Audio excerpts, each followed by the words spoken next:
Okay, so today we will talk about the Word2 vector. Okay. So we will talk about the Word2 vector.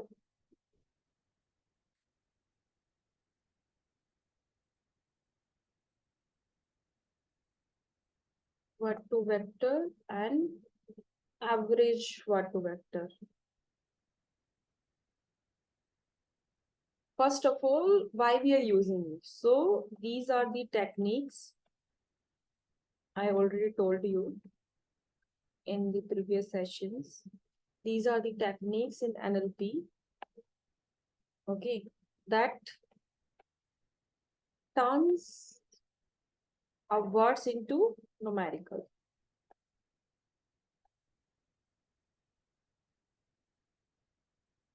Okay, and capturing their meaning in a way computer can understand. It's like we are giving each word a unique address. Okay, we are giving each word as a unique address.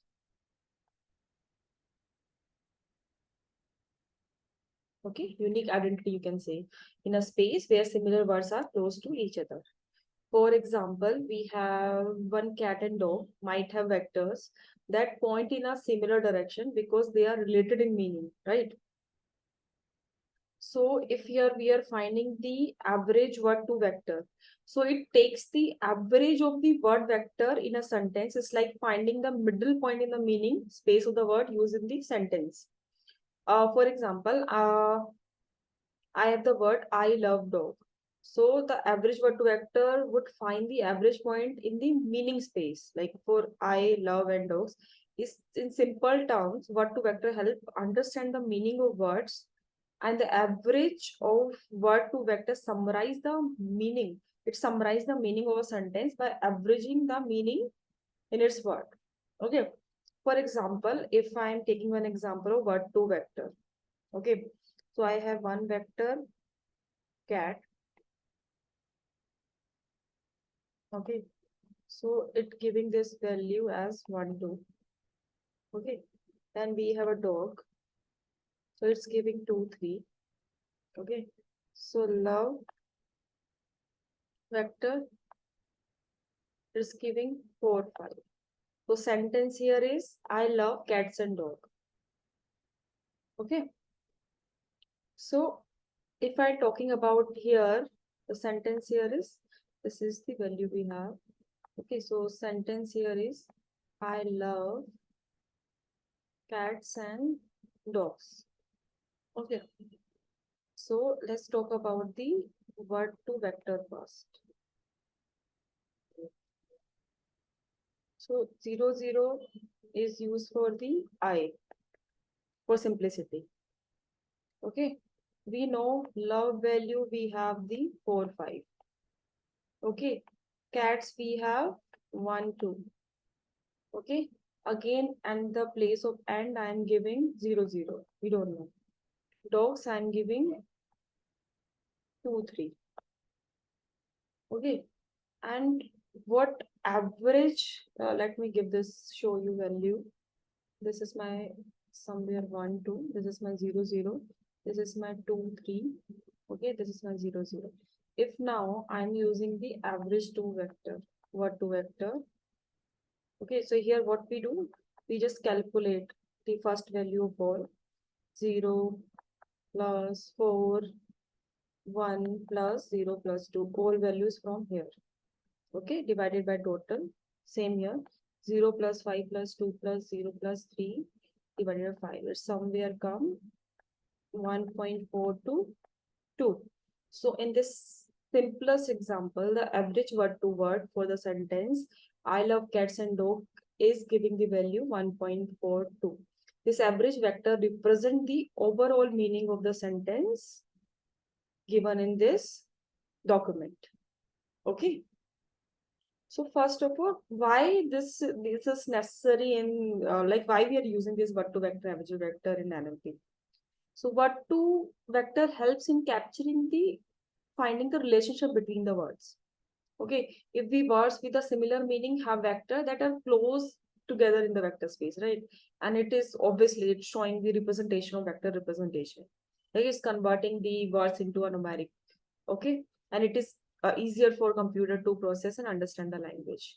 And the other one is my similarity measurement. By measuring the distance or similarity between vectors, you can determine how similar are they.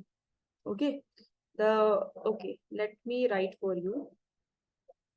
Okay, why we need these. Okay, first is the semantic understanding. Okay, the second one is vector representation. Okay, and the third one is the similarity measurement. Okay, similarity measurement, not representation. Similarity measurement. Okay, and this is used for the sentence representation. For example, average word to vector provides a way to represent entire sentence as vector. This can be useful for tasks like sentiment analysis, where the overall sentiment of sentence need to be understood. Word2vec is giving the value to the word, and average Word2vec giving the value to the sentence. This is the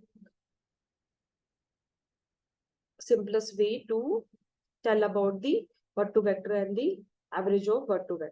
And what is with this? It obviously is reducing the dimension. Dimension reduction. Okay, Word2vec reduce the dimensionality of the data. Instead of dealing with the large number of features, we have the compact representation in the vector space. Okay, so Word2vec is used in various NLP applications, including text classification, information retrieval, and machine translation, enhancing the understanding of language. Okay, or like word vectors allows you for interesting algebraic operation. For example, you have something king, man plus woman. Okay, so that is something is related to queen, right? So this word is this enables the word analogy task.